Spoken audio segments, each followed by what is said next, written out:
అందరికీ నమస్తే. This is Sai Kumar. Welcome back to Sri Sai tutorial. ఈరోజు ఈ వీడియో ద్వారా డిఎస్సి 2025కు సంబంధించినటువంటి కరెంట్ అఫైర్స్ అనేటువంటిది జీకేతో కలుపుకొని ఏ రకంగా చదవాలి అనేటువంటి అంశాల గురించి మనం క్లియర్గా మాట్లాడుకునేటువంటి ప్రయత్నం అయితే చేద్దాం. వీడియో అనేటువంటిది మీకు ఉపయోగపడింది అనిపిస్తే తప్పకుండా లైక్ చేసి మీ యొక్క ఫ్రెండ్స్కి కూడా షేర్ చేసేటువంటి ప్రయత్నం అయితే చేయండి. ఈ రోజు నుంచి రెగ్యులర్గా మన డిఎస్సికి సంబంధించినటువంటి కంటెంట్కి సంబంధించి క్లాసెస్ అనేటువంటివి వస్తూనే ఉంటాయి. గైడెన్స్ వీడియోస్ అనేటువంటివి ఇక రెగ్యులర్గా మీకు అందుతానే ఉంటాయి. ఇక రెగ్యులర్గా మన యూట్యూబ్ ద్వారా ఫ్రీ టెస్ట్లు కూడా మీకు కండక్ట్ చేసేటువంటి ప్రయత్నం అనేటువంటి చేస్తాను. దానికి సంబంధించినటువంటి షెడ్యూల్ కూడా మీకు అతి త్వరలోనే ఇచ్చేటువంటి ప్రయత్నం అయితే చేస్తాను. అంటే క్వాలిటీ కంటెంట్ అనేటువంటిది మీరు రెగ్యులర్గా పొందాలి అనుకుంటే వీడియోని చూస్తున్నటువంటి ప్రతి ఒక్కరు కూడా లైక్ చేసి మీకు ఉపయోగపడింది అనిపిస్తే మీ యొక్క ఫ్రెండ్స్కి కూడా షేర్ చేయండి. అదేవిధంగా వీడియోని చూస్తున్నటువంటి ప్రతి ఒక్కరు ఈ వీడియో క్రింద ఉన్నటువంటి సబ్స్క్రైబ్ బటన్ని క్లిక్ చేసుకొని పక్కన ఉన్నటువంటి all notification bell icon click చేస్తే నేను చేసేటువంటి ప్రతి వీడియో కూడా మీకు నోటిఫికేషన్ రూపంలోకి వచ్చేస్తుంది. అదేవిధంగా మన గ్రూప్స్ ద్వారా మీకు చాలా ఫ్రీ మెటీరియల్, కరెంట్ అఫైర్స్ అవన్నీ కూడా రెగ్యులర్గా మీకు షేర్ చేస్తూ ఉన్నాను. వీడియో యొక్క కామెంట్ సెక్షన్లో మొదటి మెసేజ్గా మనం గ్రూప్ యొక్క లింక్ అనేటువంటిది పిన్ చేసి పెడతాను. అక్కడ నుంచి జాయిన్ అయ్యేటువంటి ప్రయత్నం అయితే చేయండి. ఇక లేట్ చేయకుండా మన యొక్క ప్రీవియస్ క్వశ్చన్ పేపర్స్ అనేటువంటివి ఏ రకంగా ఉన్నాయి, ఏ అంశాలపైన మనకు జీకే కరెంట్ అఫైర్స్ విభాగంలో ప్రశ్నలు వచ్చాయో ఇప్పుడు క్లియర్గా చూసేటువంటి ప్రయత్నం అయితే చేద్దాం. ఇది కనుక చూసుకుంటే మనకు 2024 షిఫ్ట్ 1 ఆగస్టు 1కు జరిగినటువంటి క్వశ్చన్ పేపర్ అండి. ఎస్జిటికి సంబంధించినటువంటి క్వశ్చన్ పేపర్లో మనకు జీకే అండ్ కరెంట్ అఫైర్స్ విభాగంలో 20 ప్రశ్నలు అనేటువంటివి అయితే రావడం అయితే జరుగుతుంది. అయితే ఈ సెషన్లో కనుక చూసుకుంటే 11 కనుక చూసుకుంటే జీకేకు సంబంధించినటువంటి ప్రశ్నలు, అంటే కరెంట్ అఫైర్స్కి రిలేటెడ్గా ప్రశ్నలు అనేటువంటి రావడం జరిగింది. చూసే ప్రయత్నం అయితే చేద్దాం. 9 ప్రశ్నలు కనుక చూసుకుంటే మనకి ఇక్కడ కరెంట్ అఫైర్స్ నుంచి అయితే రావడం జరిగింది. క్లియర్గా ఆ ప్రశ్నలు మనం చూద్దాం, ఏ అంశాలని కవర్ చేశారో చూద్దాం. ఇక్కడ ఈ మొదటి ప్రశ్న కనుక చూసుకుంటే భారతదేశానికి సంబంధించి సరికాని వాస్తవాన్ని గుర్తించండి అనేటువంటిది ప్రశ్న. అంటే ఇక్కడ చూసుకుంటే 4 ఆప్షన్స్ అనేటువంటి ఇవ్వడం జరిగింది. అంటే ఈ 4 ఆప్షన్స్ పైన మనకు పట్ట అనేటువంటిది అయితే ఉండాల్సినటువంటి అవసరం అనేటువంటిది ఉన్నది. ఇక్కడ ఇందిరా పాయింట్ అనేటువంటిది కనుక చూసుకుంటే ఆ సమయంలో డిఎస్సి నిర్వహించేటువంటి సమయంలో వార్తల్లో నిలిచింది కాబట్టి దానికి రిలేటెడ్గా ఉన్నటువంటి జీకే పాయింట్ ఆఫ్ వ్యూలో మనకు క్వశ్చన్ అనేటువంటిది అయితే అడగడం అయితే జరిగింది. అంటే రెగ్యులర్గా చాలా ఇంపార్టెంట్ జీకేనండి. అంటే మన భారతదేశానికి సంబంధించిన ఎల్లలు అయితేనేమి, సరిహద్దులు, ఈ రకమైనటువంటి చివరి పాయింట్స్ చాలా ముఖ్యమైనటువంటి అంశాలు కాబట్టి వీటిపైన మనకు అవగాహన అనేటువంటిది ఉండాల్సినటువంటి అవసరం అనేటువంటిది ఉంటుంది. ఇక్కడ చూసుకుంటే 4 ఆప్షన్స్ కనుక చూసుకుంటే ఇచ్చి ఒక ఆప్షన్ అనేటువంటిది సరికానిదైతే ఇవ్వడం జరిగింది. ఇక్కడ ఆన్లైన్ ఎగ్జామ్లో మనకు ఉన్నటువంటి బెనిఫిట్ ఏంటి అంటే గతంలో మనకు ఆఫ్లైన్ ఎగ్జామ్లో ఉన్నటువంటి సందర్భంలో ఈ రకంగా మనకు హైలైట్ చేసి ఇవ్వకపోయేవాడు. కానీ ఇప్పుడు ఆన్లైన్లో సరికాంది సరైనటువంటిది కనుక చూసుకుంటే ఈ రకంగా బోల్డ్ లెటర్స్లో ఇస్తున్నాడు కాబట్టి సులభంగా మనం గుర్తించడానికి అవకాశం అనేటువంటిది అయితే ఉంటుంది. ఈ క్వశ్చన్ కనుక చూసుకుంటే జీకేలో మనకు కవర్ కావడం జరిగింది. ఇక్కడ చూసుకుంటే ఉత్తరం నుంచి దక్షిణానికి ఉన్నటువంటి అంశానికి సంబంధించి విస్తరణలో భాగంగా 3214 కిలోమీటర్లు అయితే ఉంటుంది. పరిమాణం పరంగా ప్రపంచ ర్యాంక్ పరంగా చూసుకుంటే మన భారతదేశానికి సంబంధించి 7 అనేటువంటిది అయితే ఉంటుంది, అందరికీ తెలిసిందే. గల్ఫ్ ఆఫ్ మన్నార్ అనేటువంటిది భారతదేశాన్ని శ్రీలంక నుండి వేరు చేస్తున్నది. ఇది కూడా సరైనటువంటి అంశమే. అంటే మనకు క్లియర్గా ఇక్కడ కనిపిస్తున్నది దక్షిణాదిన చివరి పాయింట్ అనేటువంటిది ఇందిరా కోల్ కాదండి, ఇక్కడ తప్పు అనేటువంటిది ఇవ్వడం జరిగింది. ఇక్కడ ఇందిరా పాయింట్ అనేటువంటిది దక్షిణానికి సంబంధించినటువంటి చివరి పాయింట్గా మనమైతే ఇది చూడొచ్చు. అండమాన్ నికోబార్ సంబంధించినటువంటి కేంద్ర పాలిత ప్రాంతంలోనైతే ఉంటుంది. ఇంకా క్లియర్గా మనం చెప్పుకోవాలి అంటే నికోబార్ దీవుల్లోనైతే ఉంటుంది. ఈ రకంగా మనకు ప్రశ్న అనేటువంటిది అయితే ఇవ్వడం జరిగింది. ఇక్కడ చూసుకుంటే మనకు క్లియర్గా 10th క్లాస్లో కూడా ఈ అంశం అనేటువంటి అండమాన్ నికోబార్ లక్షద్వీప్లకు సంబంధించిన అంశాన్ని కూడా అక్కడ ఇవ్వడం జరిగింది. కాబట్టి కంటెంట్కు సంబంధించిన అంశాల నుంచి కూడా ప్రశ్నలు అనేటువంటివి డైరెక్ట్గా కొన్ని వస్తున్నాయి, వాటిని కూడా చూసేటువంటి ప్రయత్నం అయితే చేద్దాం. ఇది GK point of view cover అయినటువంటి క్వశ్చన్. ఇక్కడ కేంద్ర ప్రభుత్వ ఉద్యోగాల్లో ఓబీసీలకు ఏ సంవత్సరం నుంచి రిజర్వేషన్లు ప్రారంభమయ్యాయి అనేటువంటి అంశం. ఆ మధ్యలో వచ్చినటువంటి ఈడబ్ల్యూఎస్ కానీ, దాని తర్వాత బీసీకి సంబంధించిన రిజర్వేషన్లు కూడా పెంచాలి. ఈడబ్ల్యూఎస్ అనేటువంటి దానికి సంబంధించి అవకాశం ఇచ్చిన తర్వాత బీసీ రిజర్వేషన్స్ అనేటువంటివి కూడా ఖచ్చితంగా పెంచాలి అనేటువంటి అంశాన్ని కనుక చూసుకుంటే చాలామంది తెరపైకి అయితే తీసుకొని రావడం జరిగింది. కాబట్టి ఆ పాయింట్ ఆఫ్ వ్యూలో మనకు ఓబీసీకి సంబంధించిన రిజర్వేషన్లు ఎప్పటి నుంచి ప్రారంభమయ్యాయి అని జీకే పాయింట్ ఆఫ్ వ్యూలో అంటే కరెంట్ అఫైర్స్కి లింక్డ్గా ఉన్నటువంటి అంశాలను అయితే ఈ రకంగా ఇవ్వడం జరిగింది. 1992వ సంవత్సరంలో దీని యొక్క రైట్ ఆన్సర్ అనేటువంటి అవుతుంది. ఇవన్నీ ఒకసారి చూసిన తర్వాత అంటే ఏ అంశాల మీద మనకు క్వశ్చన్స్ అనేటువంటివి అడుగుతున్నారని మీరు అన్ని క్వశ్చన్ పేపర్స్ అనేటువంటివి జల్లడబట్టేటువంటి ప్రయత్నం అయితే చేయండి. అవన్నీ మన యాప్లో ఉన్నాయి, లేదంటే టీజీడీఎస్సీకి సంబంధించినటువంటి అఫీషియల్ వెబ్సైట్లో కూడా మీకు అందుబాటులో ఉంటాయి కాబట్టి అక్కడ నుంచి మీరు క్లియర్గా చూసుకోవడానికి అవకాశం ఉంటుంది. అంటే ఏ అంశాల నుంచి క్వశ్చన్స్ అనేటువంటివి ఇస్తున్నారు అనేటువంటి అంశం పైన మీకు ఒక అవగాహన అనేటువంటిది ఉంటుంది. మిగిలినటువంటి అన్ని అంటే సబ్జెక్ట్ వారీగా కూడా ఈ రకంగా రెగ్యులర్గా నేను మీకు వీడియోస్ అనేటువంటివి అందించేటువంటి ప్రయత్నం అయితే చేస్తాను. దాని తర్వాత కరెంట్ అఫైర్స్ కూడా మనకు సోర్సెస్ అనేటువంటివి ఏమేమి ఉన్నాయి, ఏవి చదవడానికి అవకాశం ఉంటుంది, ఎలాంటి అంశాల ద్వారా మనకు నాలెడ్జ్ అనేటువంటిది రెగ్యులర్గా గెయిన్ చేసుకోవడానికి అవకాశం ఉంటుంది అనేటువంటి అంశం పైన కూడా మీకు ఈ వీడియోలోనే క్లారిటీ ఇచ్చే ప్రయత్నం అయితే చేస్తాను. వీడియోని చివరి వరకు చూడండి. చూసిన తర్వాత మీకు నచ్చింది, మీకు ఉపయోగపడ్డది అనిపిస్తే మీ యొక్క ఫ్రెండ్స్కు షేర్ చేయడం మాత్రం అస్సలు మర్చిపోకండి. ఇది కరెంట్ అఫైర్స్లో కవర్ అయింది అండి. ఇక్కడ లేటెస్ట్ అప్డేట్ అనేటువంటిది అయితే మనం చూడడం జరిగింది.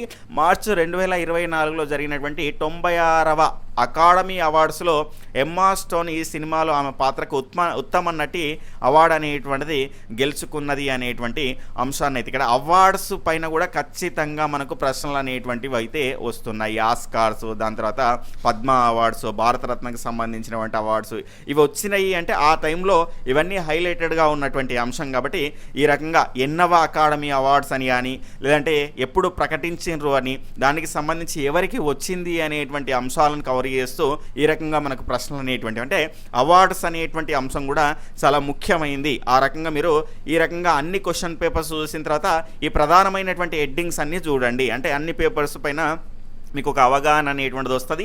అంటే ఏ అంశాలపైన రిపీట్ అయినాయి అనేటువంటి అంశం పైన కూడా మనకు క్లారిటీ అనేటువంటిది వస్తుంది. నెక్స్ట్ ఇక్కడ వెయిటింగ్ ఫర్ ఏ వీసా అనేది వీరు రాసినటువంటి ఆత్మకథ డాక్యుమెంట్ అనేటువంటిది అయితే చూడవచ్చు. అంటే ప్రముఖమైనటువంటి వ్యక్తులు ఉంటారు, వారికి సంబంధించినటువంటి కొత్త కొత్త పుస్తకాలు అనేటువంటి రిలీజ్ అవుతూ ఉంటాయి, వాళ్ళకి సంబంధించినటువంటి ఆత్మకథలకు సంబంధించినటువంటి పుస్తకాలు రిలీజ్ అవుతూ ఉంటాయి. ఆ నేపథ్యంలో పుస్తకాలపైన మనకు ప్రశ్న అనేటువంటిది అయితే ఇవ్వడం జరిగింది. ఆర్థర్స్ అండ్ బుక్స్ ఇక్కడ బిఆర్ అంబేద్కర్ గారికి సంబంధించింది. అంటే ఇది జీకే పాయింట్ ఆఫ్ వ్యూలో మనకు కవర్ అయితే కావడం అయితే జరిగింది. దీనికి సంబంధించిన అంశాన్ని అయితే మనం చూడొచ్చు. అంటే వెయిటింగ్ ఫర్ ఏ వీసా అనేది వీరు రాసినటువంటి ఆత్మకథ డాక్యుమెంట్ అనేటువంటి అంశం ఎవరు రాసిందంటే బిఆర్ అంబేద్కర్కి సంబంధించి. ఇక నెక్స్ట్ ప్రశ్న చూసుకుంటే వైకల్యం ఉన్నటువంటి వ్యక్తుల కోసం ఎన్నికల ప్రక్రియను సులభతరం చేయడానికి భారత ఎన్నికల సంఘం ప్రారంభించినటువంటి యాప్ ఏది అనడం జరిగింది. సాక్ష్యం అనేటువంటి యాప్ అండి. ఇక్కడ చూసుకుంటే గతంలో కనుక చూసుకుంటే మన ఎగ్జామ్స్ అనేటువంటి జరిగేటువంటి సందర్భంలో మన రాష్ట్రంతో పాటు రాజస్థాను, అదేవిధంగా మధ్యప్రదేశ్, ఛత్తీస్గఢ్ వీటికి సంబంధించినటువంటి ఎలక్షన్స్ జరగడం అయితే జరిగింది. మొత్తంగా 5 రాష్ట్రాల్లో ఎన్నికలు అనేటువంటి జరిగినాయి కాబట్టి ఆ ఎన్నికల పైన మనకు ఫోకస్ చేయడం జరిగింది. ఆ నేపథ్యంలో వివిధ రకాల రాష్ట్రాలు కొన్ని కొత్త అంశాలను అయితే పాటించడం అయితే జరిగింది. ఆ నేపథ్యంలో ఈ రకమైనటువంటి యాప్ సాక్ష్యం ఈ రకంగా ఆ మధ్య జరిగినటువంటి రెగ్యులర్గా న్యూస్ పేపర్లో రిపీట్ అవుతున్నటువంటి అంశాలపైన ఎగ్జామినర్ అయితే ఫోకస్ అయితే చేయడం అయితే జరిగింది. ఇక నెక్స్ట్ ఇది జీకే పాయింట్ ఆఫ్ వ్యూలో మానవుల్లో వెన్ను ఎముక దీనిలో భాగము కేంద్ర నాడీ వ్యవస్థ. మరో ముఖ్యమైనటువంటి అంశం 9th 10th లింకు టాపిక్స్ అనేటువంటి మనం చదువుతాం కదా. ఇక 9th 10th సంబంధించినటువంటి సైన్స్ కానీ అదేవిధంగా సోషల్ కానీ దాని తర్వాత మిగిలినటువంటి ఫిజిక్స్, కెమిస్ట్రీ కానీ వాటి నుంచి కనుక చూసుకుంటే జీకే పాయింట్ ఆఫ్ వ్యూలో కూడా ఇక్కడ చాలా సెషన్స్లో ఒక 3 ప్రశ్నల వరకు కూడా కవర్ కావడం జరిగింది. కాబట్టి ఈ 9th 10th లింక్ టాపిక్స్ అనేటువంటివి సబ్జెక్ట్ కంటెంట్ పరంగానే కాకుండా జీకే పాయింట్ ఆఫ్ వ్యూలో కూడా మనకు ఉపయోగపడుతున్నాయి. ఆ అంశాన్ని మీరు గుర్తుపెట్టుకునేటువంటి ప్రయత్నం అయితే చేయండి. ఇది ఆ రకంగా వచ్చినటువంటి ప్రశ్నే. గత డిఎస్సి 2024లో కనుక చూసుకుంటే క్రీడల పైన ప్రశ్నలు అనేటువంటివి ప్రతి సెషన్లో రిపీట్ కావడం జరిగింది. ఒక్కో సెషన్లో 3 ప్రశ్నల వరకు 4 ప్రశ్నల వరకు వచ్చినటువంటి సెషన్స్ కూడా ఉన్నాయి. మీరు అవన్నీ చూడండి. చూసిన తర్వాత అవన్నీ కూడా ఒక నోట్బుక్లో అంటే ఏ రకమైనటువంటి ఏరియా నుంచి ప్రశ్నలు అడుగుతున్నారు అనేటువంటి అంశాన్ని నార్మల్గా మీరు నోట్బుక్లో రాయండి. అప్పుడు మీకు ఏ ఏరియాలని మనం హైలైట్ చేసుకోవాల్సినటువంటి అవసరం ఉంటుంది అనేటువంటిది ఒక ఐడియా అనేటువంటిది అయితే వస్తుంది. ఇక్కడ చూసుకుంటే ఈ ప్రశ్న కనుక చూసుకుంటే జూలై 2024లో ఆల్ ఇండియా ఫుట్బాల్ ఫెడరేషన్ ద్వారా భారత పురుషుల ఫుట్బాల్ జట్టుకు ప్రధాన కోచ్గా నియమితులైనటువంటి మనోలో మార్కెజ్ ఏ దేశానికి చెందినవారు? ఈ రకంగా ప్రశ్న అనేటువంటిది అయితే మనం చూస్తున్నాం. కోచ్ల పైన అందులో సెలెక్ట్ అయినటువంటి వాళ్ళు అవార్డులు అంటే క్రీడాకారులకు సంబంధించిన అవార్డుల పైన ఏదైనా ఎగ్జాంపుల్గా ఇక్కడ పోయినసారి మా సెషన్లో కనుక చూసుకుంటే మనకు పహిల్వాన్ అనేటువంటి పదం అనేటువంటిది దేనికి సంబంధించింది అని అయితే అడగడం అయితే జరిగింది. ఇది రెజ్లింగ్కి సంబంధించి ఆ రకంగా పదాలు ఇచ్చేసి మనకు ప్రశ్నలు అనేటువంటివి అడుగుతున్నారు. ఈరోజు మార్నింగ్ సెషన్లో మనం డేవిస్ కప్ అనేటువంటిది చూసినాం. అది షటిల్కి సంబంధించినటువంటి అంశం కాబట్టి ఆ రకంగా ఏ కప్ అంటే ఏంది ఆ రకంగా మనకైతే అడుగుతున్నారు. కాబట్టి రెగ్యులర్గా క్రీడల పైన రెగ్యులర్గా న్యూస్ పేపర్లో వస్తున్నటువంటి ఆస్ట్రేలియా ఓపెన్ కానీ దాని తర్వాత యుఎస్ ఓపెన్ కానీ దాని తర్వాత మనకు అండర్ 19 మహిళల జట్టు రెండోసారి భారతదేశం అనేటువంటిది మనకు విజేతగా నిలవడం జరిగింది. ఏ దేశం పైన గెలిచింది అని కానీ, మొదటిసారి ఏ దేశం పైన గెలిచింది అనేటువంటి అంశాన్ని కనుక చూసుకుంటే మనము ఆ రకంగా జీకే పాయింట్ ఆఫ్ వ్యూలో, దాని తర్వాత కరెంట్ అఫైర్స్ పాయింట్ ఆఫ్ వ్యూలో మనము అన్ని అంశాలను క్రోడీకరించుకొని చదవాల్సినటువంటి అవసరం అయితే ఉంటుంది. ఇంతకుముందే క్రీడలకు సంబంధించిన అంశం చూసినాం కదా. మరొక అంశం, ఈ క్రీడాకారుడు 2024 ప్యారిస్లో జరిగేటువంటి ఒలింపిక్స్లో భారత జట్టుకు చెఫ్ డి మిషన్ అని భారత ఒలింపిక్ సంఘం పేర్కొన్నది. ఇక్కడ గగన్ నారంగ్ అనేటువంటి అంశం కరెంట్ అఫైర్స్లో భాగంగా ఈ ప్రశ్న అనేటువంటిది మళ్ళీ క్రీడలకు రిలేటెడ్గానే రావడం అయితే జరిగింది. కాబట్టి క్రీడలు అనేటువంటి అంశం అనేటువంటిది ఎంత ముఖ్యమైందో మనం క్లియర్గా చూడడానికి అవకాశం అనేటువంటిది ఉంటుంది. నెక్స్ట్, డిసెంబర్ 2023 నాటికి ప్రపంచవ్యాప్తంగా పార్లమెంట్లో అత్యధిక మహిళలు ఉన్నటువంటి దేశము ఏది అని అయితే అడగడం జరిగింది. ఇది జీకే పాయింట్ ఆఫ్ వ్యూలో, అంటే కరెంట్ అఫైర్స్కి లింక్డ్గా ఉన్నటువంటి అంశాలు ఏమన్నా వస్తే ఆ జీకే పాయింట్ ఆఫ్ వ్యూలో వెనక్కి వెళ్ళేసి మనకు ప్రశ్నలు అనేటువంటివి అయితే అడుగుతున్నారు. ఇక్కడ చూసుకుంటే అంటే తక్కువ, అంటే డిసెంబర్ 2023, అంటే గతంలో కనుక చూసుకుంటే మనకు నవంబర్లో ఎగ్జామ్స్ అనేటువంటివి నిర్వహిస్తాము అన్నారు.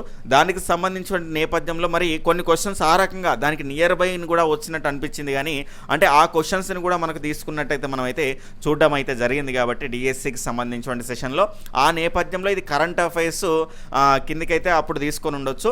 ఇప్పుడు కనుక చూసుకుంటే ఇది జీకే లాగా మనకు మారింది. అంటే ఇప్పుడు ఎగ్జామ్స్ అనేటప్పుడు కేసీఆర్ గారి గవర్నమెంట్లో పోస్ట్పోన్ అయిపోయిన తర్వాత మళ్ళీ ఇక్కడ రేవంత్ రెడ్డి గారి గవర్నమెంట్లో కనుక చూసుకుంటే వచ్చినటువంటి సందర్భంలో ఆ రకంగా మీకు కూడా జరిగిందా అనేటువంటి అంశాన్ని అయితే చూడండి. కాబట్టి ఖచ్చితంగా మనం చదువుతున్నటువంటి ఇప్పుడు ఏదైనా రాష్ట్రపతికి సంబంధించిన అంశం వచ్చిందనుకోండి, గతంలో ఉన్నటువంటి రాష్ట్రపతులు ఎందరు, ప్రస్తుతం ఉన్నటువంటి రాష్ట్రపతి ఎన్నో వారు, ఆయనకు సంబంధించిన ప్రత్యేకతలు ఏంటి, గతంలో ఉన్నటువంటి వారికి సంబంధించిన ప్రత్యేకతలు ఏంటి, వాళ్ళకి ఏమైనా రిలేషన్ ఉన్నదా, వీళ్ళు పాటించేటువంటి విధానాల్లో కానీ ఆ రకంగా మనం అన్నిటిని కూడా లింకప్ చేసుకోవాల్సినటువంటి అవసరం అనేటువంటిది ఉంటుంది.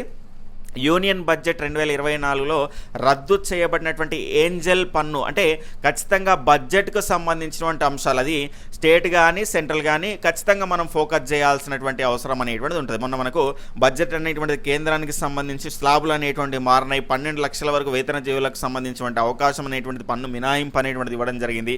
వాటిపైన మీరు రెగ్యులర్గా ఫోకస్ చేయాలి. మన గ్రూప్స్లో మీకు చాలా రకాల న్యూస్ పేపర్స్, ముఖ్యమైనటువంటి డైలీ కరెంట్ అఫైర్స్ కూడా అందిస్తున్నాను. కాబట్టి కరెంట్ అఫైర్స్ అనేటువంటి మీరు ప్రిపేర్ అయ్యేటువంటి సందర్భంలో ఈ అంశాలు మీరు ఫాలో కండి. డైలీ కరెంట్ అఫైర్స్ అనేటువంటి న్యూస్ పేపర్ల రూపంలో కానీ మన గ్రూప్స్లో కానీ రెగ్యులర్గా షేర్ చేస్తున్నాను. కాబట్టి వాటిపైన మీకు ఒక అవగాహన ఉంటే మీరు next monthly magazine, shine India కానీ ఇంకా చాలా రకాలుగా ఉన్నాయి కదా, మీకు ఏది ఈజీ అనిపిస్తే, ఏది మీకు అన్ని అంశాలు కవర్ చేస్తున్నారు అనిపిస్తే అది తీసుకొని మంత్లీ చదవడం ద్వారా ఫాస్ట్గా చదవాలి. ఒక అంశాన్ని ఫాస్ట్గా చదివేసి అవసరమైనటువంటి అంశాలను మీరు అండర్లైన్ చేసుకున్నారనుకోండి, నెక్స్ట్ చదివేటప్పుడు వాటిని మాత్రమే మనకు చదవడానికి అవకాశం ఉంటుంది. విస్తారపట్నం చేసేయండి. ఫస్ట్ కరెంట్ అఫైర్స్ మ్యాగజైన్ అనేటువంటి చూడంగానే భయపడతారు, ఇదంతా ఉన్నది చిన్న చిన్న అక్షరాలు ఉన్నాయని. విస్తారపట్నం చేయండి. వాట్ ఈజ్ వాట్ అనేటువంటిది నేర్చుకున్న తర్వాత, అంటే ఒకసారి చదువుకున్న తర్వాత హైలైట్ అంశాలు మీరు ఈ రకంగా పాయింట్అవుట్ చేసేటువంటి ప్రయత్నం అయితే చేయండి. ఈ రకంగా ఈ ఏంజల్ పన్ను అనేటువంటిది స్టార్టప్ కంపెనీలకు సంబంధించి ఈ ప్రశ్న అనేటువంటిది అయితే రావడం జరిగింది. క్యాప్చా, ఇది మనకు జీకే పాయింట్ ఆఫ్ వ్యూలోనైతే ఇవ్వడం జరిగింది. ఈ రకంగా నిజమైన వినియోగదారులు మరియు స్వయం చాలక వినియోగదారులు, ఈ రకంగా కొన్ని డిఫరెంట్, అంటే మనకు ఎక్స్పెక్ట్ చేయనటువంటి క్వశ్చన్స్ కూడా వస్తూ ఉన్నాయి. కాబట్టి జాగ్రత్తగా మనం ప్రతి అంశాన్ని కరెంట్ అఫైర్స్కి రిలేటెడ్గా ఉన్నటువంటి జీకే, కొన్ని స్టాక్ జీకే, ఐక్యరాజ్య సమితికి సంబంధించినటువంటి ఆ ప్రధాన అంగాలన్నింటినీ నేర్చుకోవాల్సినటువంటి, అందులో ఉన్నటువంటి భాషలకు సంబంధించినటువంటి అంశము, అలా కొన్ని ప్రధానంగా మనం నేర్చుకోవాల్సినటువంటి అంశాలు అనేటువంటివి ఉంటాయి.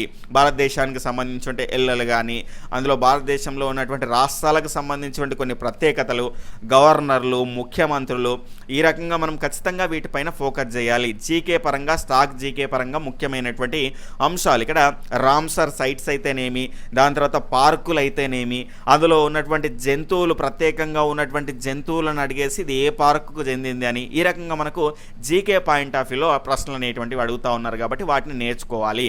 కరెంట్ అఫైర్స్కి లింక్డ్గా మనం నేర్చుకుంటూ పోతే ఈజీ అవుతుంది. అన్ని జీకే ముందర పెట్టుకొని ఒకప్పటిలాగా మొట్టమొదటిసారి మనకు ఎవరెస్ట్ ఎక్కింది ఎవరు, ఆ రకమైనటువంటి ప్రశ్నల కాలం అనేటువంటిది పోయింది. ఇక రాష్ట్రంలో నిర్మించబడుతున్నటువంటి విరాట్ రామాయణ మందిరం కాంబోడియాలోని అంకోర్ వాట్ కంటే పెద్దదిగా ఉంటుంది మరియు ప్రపంచంలోనే అతిపెద్ద హిందూ దేవాలయంగా మారుతుంది. 2013లో దీనికి సంబంధించినటువంటి శంకుస్థాపన అనేటువంటి జరిగింది. దీన్ని బీహార్ ముఖ్యమంత్రి గారు నితీష్ కుమార్ గారు అయితే ప్రారంభించడం జరిగింది. సుమారు మనకి 20,000 మంది కూర్చునేటువంటి సామర్థ్యంతో దీనికి సంబంధించిన నిర్మాణ పనులు అనేటువంటివి జరుగుతున్నాయి. అయితే మరి దీని గురించి ఎట్లా వచ్చింది అంటే ఇది జీకే పాయింట్ ఆఫ్ వ్యూలోనే అడిగిండు, కానీ ఇక్కడ కరెంట్ అఫైర్స్కి లింక్ అవుట్ చేసిండు. అంటే ఇక్కడ అయోధ్యలో మనకు రామ మందిరానికి సంబంధించిన నిర్మాణం అనేటువంటి జరిగింది ఆ టైంలో, కాబట్టి అంటే దానికి రిలేటెడ్గా చాలామంది రామాయణ మందిరం అనగానే ఉత్తరప్రదేశ్ ఆ రకంగా మనకు పెట్టేటువంటి అవకాశం ఉంటుంది, ఎందుకంటే అందరికీ తెలిసినటువంటిది కాబట్టి అయోధ్యకు సంబంధించి ఉత్తరప్రదేశ్ అనేటువంటిది పెడతారు. కానీ ఇక్కడ చూసుకుంటే మనకు ఈ రకంగా దానికి రిలేటెడ్గా కొంచెం ఇబ్బంది పెడదామని గతంలో ముఖ్యమైనటువంటి అంశమే, కాబట్టి ఈ రకంగా చూసుకుంటే అతిపెద్ద అతి చిన్న మొదటిసారిగా అని ఈ మధ్య కాలంలో మనకు వచ్చినటువంటి అంశాలపైన మీరు ఫోకస్ చేయాల్సినటువంటి అవసరం అనేటువంటిది ఉంటుంది. ఇది బీహార్లో ఉన్నటువంటి విరాట్ రామాయణ మందిరం ప్రపంచంలోనే అతిపెద్ద హిందూ దేవాలయంగానైతే మారనుంది అనేటువంటి అంశాన్ని అయితే మనం ఇక్కడ క్లియర్గా చూడొచ్చు. నెక్స్ట్ మధ్యప్రదేశ్లోని ఈ రాక్ పెయింటింగ్ ఇక్కడ 10,000 సంవత్సరాల కంటే పాతవైనవి అని అంచనా వేయబడింది. బింబెట్కాకు సంబంధించినటువంటి ఈ గుహలు అనేటువంటి అంశాన్ని అయితే మనం చూడొచ్చు. ఇక ఈ గుహలకు సంబంధించి కొన్ని ఈ మధ్యలో బయటపడుతున్నాయి, కొన్ని అంతకు ముందుకు సంబంధించి ప్రత్యేకమైనటువంటి ఇమేజ్ అనేటువంటిది వాటికి ముందటి నుంచే ఉన్నటువంటివి కూడా ఉంటాయి, కాబట్టి వాటిపైన కూడా మనకు అజంతా గుహలు ఎక్కడ ఉంటాయి, అందులో ఈ గుహకు సంబంధించినటువంటి నంబర్లకు సంబంధించి కొన్ని అంశాలు మన టెక్స్ట్ బుక్లో కూడా కవర్ అవుతాయి. కాబట్టి అలాంటి అంశాలపైన కూడా మీరు జీకే పాయింట్ ఆఫ్ వ్యూ అంటే సబ్జెక్టు నుంచి మనం జీకే అనేటువంటిది నేర్చుకోవాలి. అంటే సోషల్ చదివేటప్పుడు కానీ సైన్స్ చదివేటప్పుడు కానీ వాటి నుంచి కూడా మనం జీకే పాయింట్ ఆఫ్ వ్యూలో ప్రశ్నలు రావడానికి కూడా మనకు అవకాశం అనేటువంటిది ఉన్నది. కాబట్టి ఆ పాయింట్ ఆఫ్ వ్యూలో కూడా మీరు ప్రతి అంశాన్ని క్లియర్గా చదవాల్సినటువంటి అవసరం అయితే ఉంటుంది. ఇది కూడా జీకే పాయింట్ ఆఫ్ వ్యూలో మనకు ఇది కూడా 7th క్లాస్ సోషల్లో కూడా మనకు కవర్ కావడం జరుగుతుంది. ఈ అంశం అనేటువంటిది ప్రత్యేకంగా జీకే చదవాల్సినటువంటి అవసరం లేకుండా భారతదేశంలోనే ఎత్తైన పర్వతమైనటువంటి కాంచరంగంగా ఈ రాష్ట్రంలో ఉన్నదని సిక్కింకి సంబంధించినటువంటి అంశం. ఇది డైరెక్ట్గా మనకు టెక్స్ట్ బుక్లో ఉన్నటువంటి అంశంగానే మనం చెప్పొచ్చు. అంటే ఈ రకంగా కూడా మనకు టెక్స్ట్ బుక్లో నుంచి కూడా క్వశ్చన్స్ అనేటువంటివి అయితే వస్తున్నాయి. జూలై 2024 ప్రారంభించినటువంటి మానస్ ఇది కరెంట్ అఫైర్స్లో భాగంగా ఈ హెల్ప్ లైన్ ఇంతకుముందు కూడా ఒక అంశాన్ని ఇది దేనికి సంబంధించి ఏంది అని ఈ రకంగా కొంతమంది ఆ ప్రత్యేకమైనటువంటి రాష్ట్రాల్లో భాగంగా కొన్ని పేర్లతోనైతే ఈ రకంగా మనం ముందుకు తీసుకొస్తున్నారు. కాబట్టి ఈ రకమైనటువంటి అంశాలపైన మనం కాన్సన్ట్రేషన్ అనేటువంటిది చేయాలి. ఇక్కడ ఆర్డిఎక్స్ అనేటువంటిది సంక్షిప్త పదం అనేటువంటిది ఇవ్వడం జరిగింది, తప్పుపోయింది అయితే దీనికి మార్క్ అనేటువంటిది అయితే యాడ్ చేయడం జరిగింది. ఇక్కడ ఫుల్ ఫామ్స్ పుస్తకాలు, దాని తర్వాత క్రీడలు, దాని తర్వాత క్రీడలకు సంబంధించినటువంటి పదాలు, దాని తర్వాత మనకు అతి పెద్దది అంటే రీసెంట్గా వార్తల్లో నిలుస్తున్నటువంటి అంశాలు. అంటే మనకి ఈ 2025లోనే కాకుండా 2024లో జరిగినటువంటి చాలా అంశాలు ఉన్నాయి. అది కూడా మనకు జీకే కిందకే మనం తీసుకోవాల్సినటువంటి అవసరం అనేటువంటిది అయితే ఉంటుంది. ఇక నెక్స్ట్ ఐక్యరాజ్య సమితి యొక్క ఫుడ్ అండ్ అగ్రికల్చర్ ఆర్గనైజేషన్ యొక్క state of the world's forest 2020 నివేదిక ప్రకారం అటవీ విస్తీర్ణంలో భారతదేశం యొక్క అటవీ విస్తీర్ణ శాతం ఎంత అని అయితే అడగడం జరిగింది. ఈ రకంగా దీనికి సంబంధించినటువంటి ఆన్సర్ 2 అనేటువంటిది అయితే అవుతుంది. ఈ రకమైనటువంటి ప్రశ్నలు అనేటువంటి మనం జీకే కరెంట్ అఫైర్స్లో అయితే చూడడం జరిగింది. అది జీకే పాయింట్ ఆఫ్ వ్యూలో చూసాం. జూలై 2024 ఈ దేశ పార్లమెంటు ఐక్యరాజ్య సమితి రిలీఫ్ ఫండ్ వర్క్స్ అండ్ ఏజెన్సీని ఉగ్రవాద సంస్థగా ఈ బిల్లు అంటే ఈ రకంగా మనకు అంటే కరెంట్ అఫైర్స్కి సంబంధించిన అంశాల నుంచి అయితే ఇందులో చూసుకుంటే 9 ప్రశ్నలు అంటే 11 ప్రశ్నలు కంప్లీట్గా జీకే అని కాదు, కరెంట్ అఫైర్స్కి రిలేటెడ్గా ఉన్నటువంటి అంశాల మీద అయితే ప్రశ్నలు అనేటువంటివి అయితే మనకు ఈ పేపర్లోనైతే రావడం జరిగింది. ఇజ్రాయెల్కి సంబంధించినటువంటి ప్రశ్న. నెక్స్ట్ ఇక్కడ భారత్ యూవిన్ ప్లాట్ఫామ్ను దీనికి సంబంధించి ముందు మనం చూసిన మానస్ అనేటువంటి దీనికి సంబంధించి హెల్ప్ అనేటువంటిది కూడా మొన్న రీసెంట్గా ఇంటర్మీడియట్ వాళ్ళకి సంబంధించి కూడా వాళ్ళు ఇబ్బంది పడతా ఉంటే వాళ్ళకి హెల్ప్ చేయడానికి ఆ హెల్ప్ అనేటువంటిది తీసుకొని రావడం జరిగింది. వాటికి సంబంధించిన ఫుల్ ఫామ్ ఏంటి, ఈ రకమైనటువంటి అంశాలపైన మనకు డిజిటల్గా కొన్ని ప్లాట్ఫామ్స్ అనేటువంటివి తీసుకొని రావడం జరుగుతున్నది. కాబట్టి వాటి మీద కూడా మనం ఇప్పటివరకు ఈ అంటే సేమ్ ప్యాటర్న్లో కనుక చూసుకుంటే 3 ప్రశ్నలు అనేటువంటివి రావడం అయితే జరిగింది. ఆ రకంగా మనం చూసాం కదా. క్రీడలకు సంబంధించి 2 ప్రశ్నలు అనేటువంటివి అయితే రావడం జరిగింది. కాబట్టి మీరు రెగ్యులర్గా ఈ పేపర్స్ అన్నీ మీరు చూస్తే ప్రతి అంశం పైన మీకు ఒక అవగాహన అనేటువంటిది వస్తుంది. ఇక లాస్ట్ క్వశ్చన్ చూసుకుంటే జూలై 2024 తెలంగాణ ముఖ్యమంత్రి రేవంత్ రెడ్డి ప్రారంభించినటువంటి రాజీవ్ గాంధీ పౌర అభయహస్తం పథకం 2024 దీనిలో ఉత్తీర్ణులైనటువంటి అధికంగా వెనుకబడినటువంటి విద్యార్థులకు ఈడబ్ల్యూఎస్బీసీ ఎస్సీ ఎస్టీ రూపాయలు 1 లక్ష ఆర్థిక సహాయం అనేటువంటిది అందిస్తుంది. యూపీఎస్సీ ప్రిలిమినరీకి సంబంధించి మొన్న కూడా రీసెంట్గా ఈ పథకం ఇంకా కంటిన్యూ అవుతున్నది కాబట్టి చాలా ముఖ్యమైనటువంటిది. అంటే తెలంగాణకు సంబంధించినటువంటి పథకాలు మొన్న సమగ్ర కుటుంబ సర్వే అనేటువంటి జరిగింది. ఎస్సీ వర్గీకరణకు సంబంధించిన అంశం ఈ రకంగా వార్తల్లో నిలుస్తున్నటువంటి తెలంగాణ మన రాష్ట్రానికి సంబంధించినటువంటి ప్రత్యేకమైనటువంటి అంశాలు, పథకాలు, వాళ్ళు ప్రవేశపెట్టినటువంటి స్థలాలు, దాని తర్వాత డేట్లు అవి కూడా మనకు డైరెక్ట్గా అడగొచ్చు. కొన్ని దేనికి సంబంధించింది అని కూడా అడగడం జరుగుతుంది. కాబట్టి 200 యూనిట్లకు సంబంధించినటువంటి ఉచిత విద్యుత్ వాటికి సంబంధించి కూడా ప్రశ్నలు అనేటువంటి మనకు పోయినసారి అయితే రావడం జరిగింది. ఈ రకంగా ప్రశ్నలు అనేటువంటివి ఉన్నాయి. ఇక మిగిలిన సబ్జెక్టుల వారిగా కూడా మీరు చూసుకుంటున్నారనుకోండి ఎలా ప్రశ్నలు వస్తున్నాయి అనేటువంటిది మనకు ఒక ఐడియా అనేటువంటిది వస్తుంది. కాబట్టి ఖచ్చితంగా మీరు ఈ రకమైనటువంటి వేలో ముందుకెళ్లే ప్రయత్నం అయితే చేయండి. టైం ఉన్నది కదా అని వేస్ట్ చేసుకోకండి. ఖచ్చితంగా మనకు ఉన్నటువంటిది సఫిషియంట్ టైమే. ఇక కరెంట్ అఫైర్స్ అనేటువంటివి ఏవి చదవాలి, ఎట్లా చదవాలంటే రెగ్యులర్గా మీరు న్యూస్ పేపర్స్ అనేటువంటివి చదవండి. న్యూస్ పేపర్స్ అనేటువంటి చదివిన తర్వాత కనుక చూసుకుంటే మనకు వే2 న్యూస్లో కొన్ని ముఖ్యమైనటువంటి అంశాలు అనేటువంటివి అయితే కవర్ చేస్తున్నారు. అదేవిధంగా మీకు వేరే సోర్స్ ఏదైనా ఉంటే ఏదైనా పర్లేదు, మన గ్రూప్స్లో కనుక చూసుకుంటే కొంతమంది ఫ్రీగా ఇచ్చే వాళ్ళకి సంబంధించి కూడా నేను షేర్ చేస్తూ ఉన్నాను. రోజు వారికి సంబంధించి కాకుండా సండే వే2 న్యూస్లో కనుక చూసుకుంటే అందరి చేతుల్లో ఉన్నటువంటి యాపే. అందులో చూసుకుంటే సండే ఆ వారంలో జరిగినటువంటి అన్ని అంశాలపైన మనకు ఈ రకంగా ముఖ్యమైనటువంటి హైలైట్ అంశాలు అనేటువంటివి కవర్ చేస్తూ మ్యాగజైన్ అనేటువంటిది రిలీజ్ చేస్తారు. ఇప్పుడు ప్రజెంట్ అయితే ఇమేజ్ల రూపంలోనే ఇస్తున్నారు. వాటిని క్రోడీకరించి మన గ్రూప్స్లో అయితే మీకు షేర్ చేస్తూ ఉన్నాను. చూసుకునే ప్రయత్నం అయితే చేయండి. 139 మందికి పద్మ పురస్కారాలు, ఈ రకంగా పద్మ అవార్డ్స్ అనేటువంటివి ఎంతమందికి ఇచ్చిండ్రు, వాళ్ళకి సంబంధించినటువంటి రాష్ట్రాలు, వారికి సంబంధించిన ప్రత్యేకతలు అనేటువంటివి నేర్చుకోవాలి. మిగిలినటువంటి ఇక్కడ 139 మందిలో ఇక్కడ ఈ డాటా అనేటువంటిది కూడా మనకు అవసరం. పద్మ విభూషణ్ ఎన్ని, 19 మందికి సంబంధించి పద్మభూషణ్, దాని తర్వాత 7గురికి ఏమో పద్మ విభూషణ్, 113 మందికి పద్మశ్రీకి సెలెక్ట్ కావడం జరిగింది. ఇందులో మన తెలంగాణ వాళ్ళు ఎవరు, ఆ పద్మ భూషణ ఈ రకంగా అన్ని అంశాలపైన మనము పట్టు సాధించాల్సినటువంటి అవసరం అయితే ఉంటుంది. వాటిపైన కూడా మీకు వీడియోస్ అనేటువంటి రెగ్యులర్గా అందించే ప్రయత్నం అయితే చేస్తాను. ఈ రకంగా మనకు వే2 న్యూస్లో వారం హైలైట్ అంటే ప్రధానమైనటువంటి అంశాలను కూడా కవర్ చేస్తున్నారు. దాన్ని కూడా చూడండి. రోజువారీ న్యూస్ పేపర్ చదివితే మీకు కంప్లీట్గా వాట్ ఈజ్ వాట్ అన్నటువంటి అంశం పైన కూడా మనకు క్లారిటీ వస్తుంది. దాని తర్వాత మళ్ళీ మంత్లీ మ్యాగజైన్ అనేటువంటి తీసుకున్న తర్వాత ఇవన్నీ కూడా రివిజన్ అవుతాయి. కాబట్టి ఈ అంశాన్ని, ఈ సైకిల్ని మీరు పాటించేటువంటి ప్రయత్నం అయితే చేయండి. ఇదంతా కూడా మన గ్రూప్స్లో మీకు షేర్ చేస్తాను. క్లియర్గా చూసుకునేటువంటి ప్రయత్నం అయితే చేయండి. ఉన్నటువంటి సమయాన్ని సద్వినియోగం చేసుకుంటే మనం పోటీలో ఉంటాం, లేదంటే పోటీ నుంచి తప్పుకున్నట్టే. ఆ అంశాన్ని మీరు గుర్తించి గుర్తెరిగి ముందుకు నడిచేటువంటి ప్రయత్నం అయితే చేయండి.